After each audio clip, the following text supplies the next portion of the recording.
Hello everyone, so I'm here today to talk about the Warwick Prize for Women's in Translation for 2019.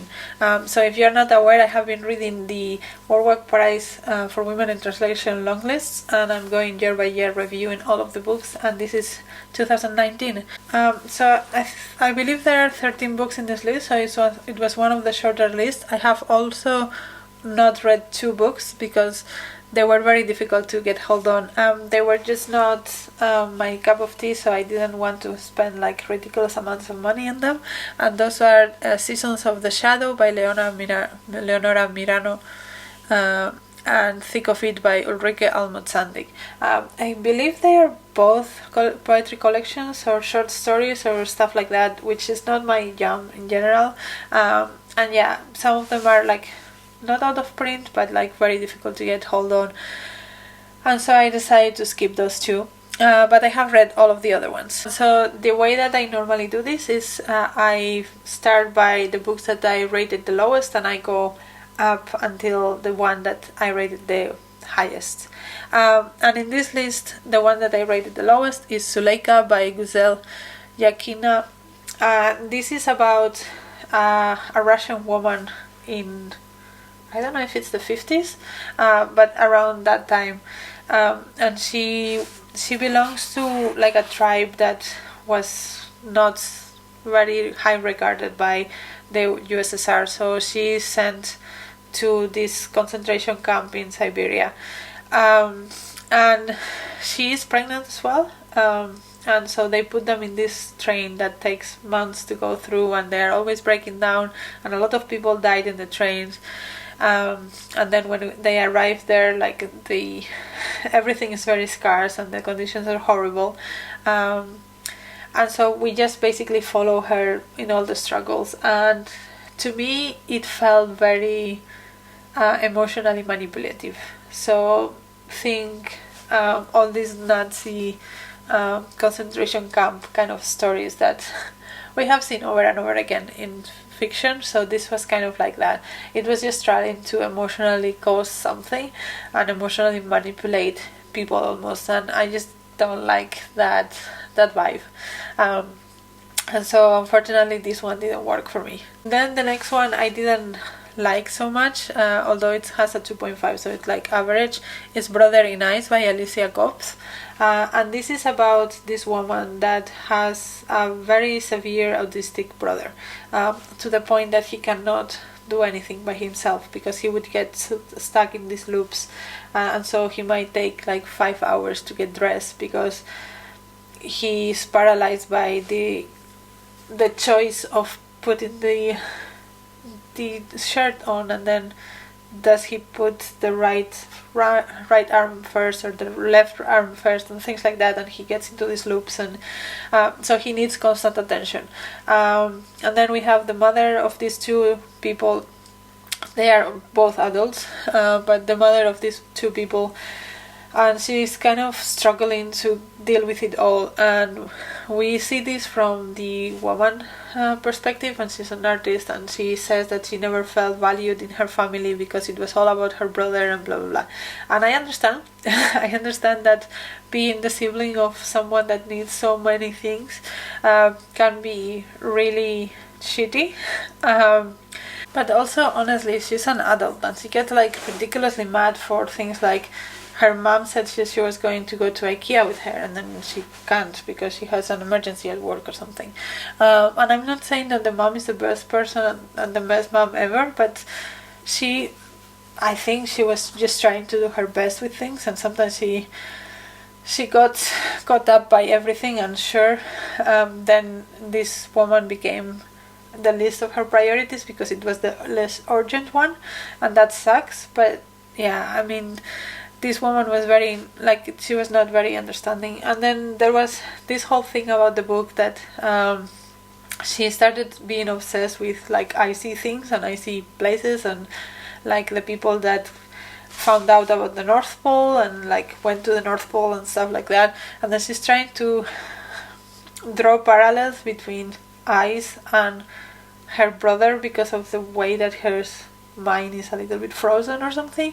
I don't know, it didn't make a lot of sense to me. I didn't think it was very well done, and I think it was kind of problematic in some places, and I just didn't enjoy this one very much. And then the next one in this list, surprisingly for a lot of people including me, is Drive Your Plow Over the Bones of the Death by Olga Tocarczuk. Olga Tocarczuk I think is one of my favorite authors, but I just didn't connect with this book.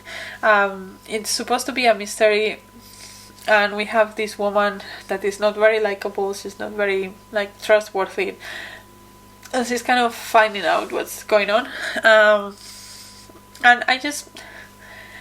it's not that I disliked it, but I just didn't connect with this book at all. I probably would have to reread it to see if that's actually because of the state of mind that I was in at the time I read it, but it just didn't have any impact whatsoever in me. And so unfortunately that one was probably my least favorite Olga Tokarczuk. Then after that we have The Years by Annie Ernaux. And this is a very highly regarded book, and it was actually the winner of this year's prize. But for me, it just didn't work. It's written in vignettes of what happened to this woman, which is like autobiographical,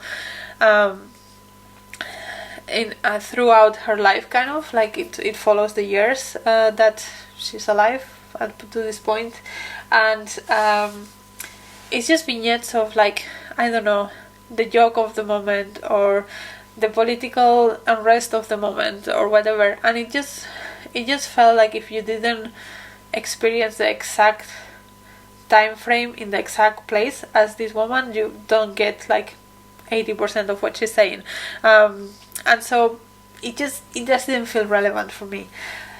I understand why people like this book if you have more of an overlap on what she's saying and a better understanding, but for me it just felt like, yeah, she was just name dropping and saying things, doing jokes that only a woman, middle-aged woman from France will get, and it was just not my cup of tea. The next one is Picnic in the Storm by Yukiko Motoya, which is a short story collection, and I actually enjoyed this one, some of the stories. There were some stories that were longer than others, some of them were 50-60 pages, and I remember there was one about this woman that decided, she was a housewife in Japan, and she decided that she wanted to do bodybuilding, and so in Japan it's especially strange, let's say, because the ideal image of a woman is this very petite woman, and so bodybuilding, it's the opposite of that, and so it's about the obsession that she carries with the bodybuilding and the external looks that she gets because of it, and kind of the consequences of this in her marriage, in her life, and all of that, and I found that interesting. As I said, I'm not a super fan of short stories, so that's probably why I didn't appreciate this as much as I could have, but I think overall it was interesting, some interesting stories, and it was well written, so I have nothing particularly wrong to say about it. It's just, yeah, short stories are not my thing. And then the next one is Shadows of the Tundra by Dalia Grinkevichute, maybe. So this one is... It's a bit interesting that these two were here in the same time, so this one and Suleika, because this one is also about this woman going into the tundra, so the Siberia kind of place, because the government didn't want them where they were. But this is a non-fiction, this is the memoirs of the family of this woman.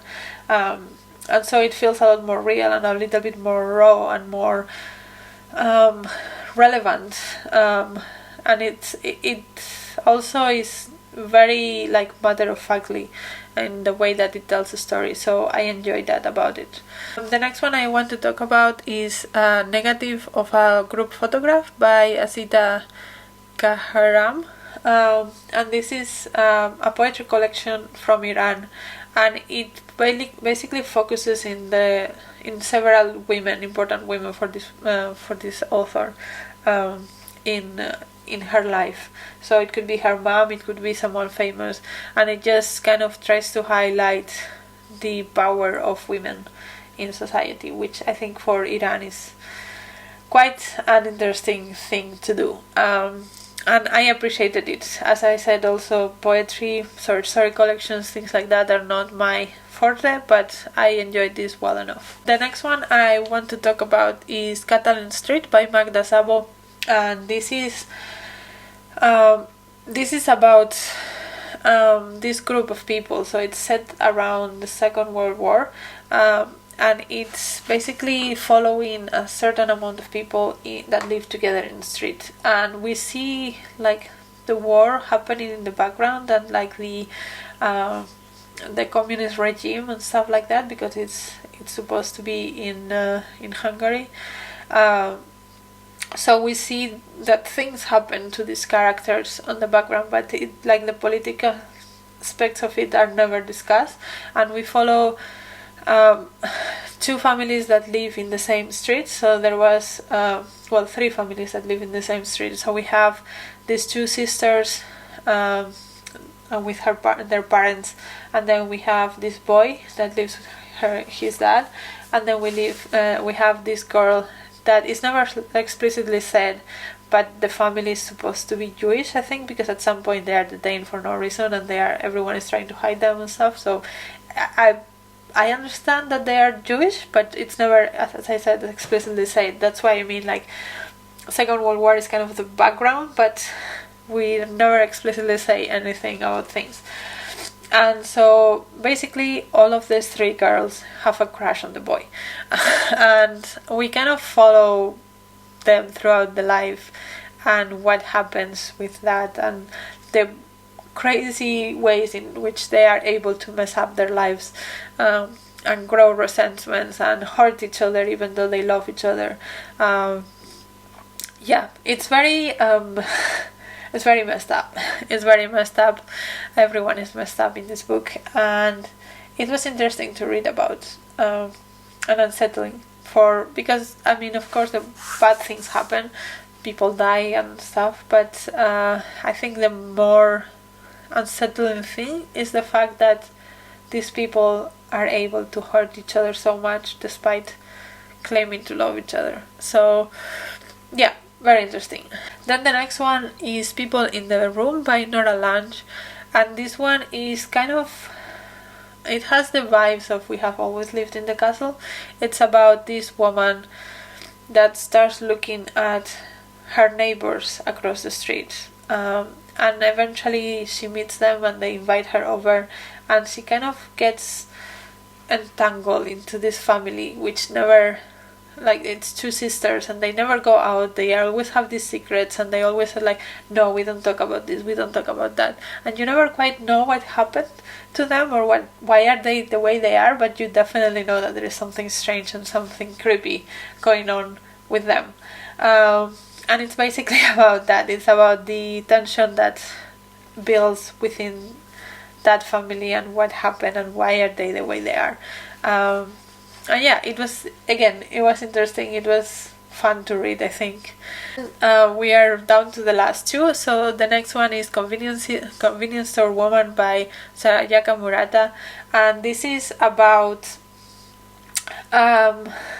this woman that lives in Japan, and she works in a convenience store, and she's like the best employee of the convenience store, and these are jobs that are normally held by teenagers trying to get some pocket money, but she lives with that, and her family are like, why are you not doing anything more with your life, why do you not have a boyfriend, not getting married?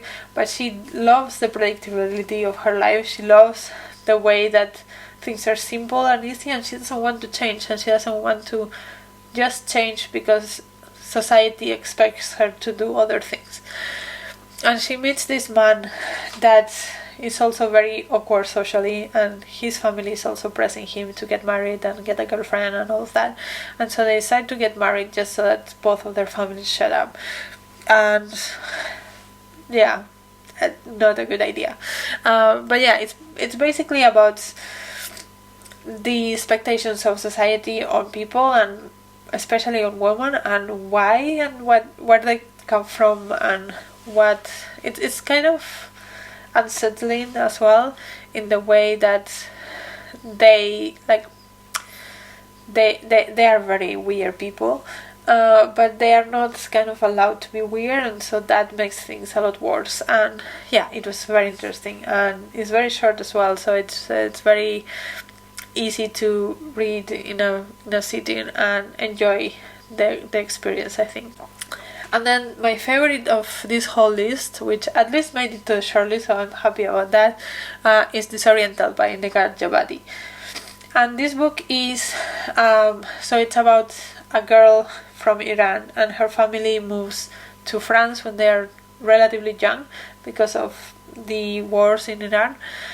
And so it's a lot about her experience moving to France, all the funny, quirky European things that she notices, about the experience of being an immigrant, about the experience of being from Iran specifically, of the religion there, of like what's happening there, the tensions that causes her to be from a place that is not very stable politically, and knowing that she can never go back, but also she's European also, or she's Iranian, or like identity is a big part of this book as well. I really enjoyed it. I really loved it. It's very well written. It's very deep, very nuanced. It has a lot of aspects to it that are very interesting for people, especially in Europe, I think, because it has a lot of discussion, especially in Europe, and I think it's worth a read for everybody. Yeah, I'm very happy that I read it. I read it before I started this challenge or anything, but it's one of the books that I saw on the list, and I was like, oh, maybe this is a prize for me, because if this one is in the list, that's the kind of thing I like to read. Yeah, those are my reviews on all the books. So now that we have gone through all the books, I think also it's interesting to see a little bit of statistics. So overall, throughout the whole long list, I have rated all the books, and the average rating for the long list is a 3.11, which is quite high for me, actually. 2.5 is an average book for me, so 3.11 is quite good, and the short list is 3.33, which is even better. Like 3.33 is fairly high for a short list for me. So I'm very happy with that. The winner, as I said, is The Years, and I gave that 3 stars. So it's actually, the winner is the one that is the lowest on averages. But I think overall this was a very successful year for me. I enjoyed a lot of things that I read for this challenge, and I didn't find any favorites, but I did read things that I would not have read otherwise that I really enjoyed. So, for example, I would have never read People in the Room by Nora Lange if it was not for this challenge, and I really enjoyed this, and I think it's good for me to discover these new things with this challenge. So yeah, let me know what you think about this list. Let me know if you have read any of these books, and until next video, bye!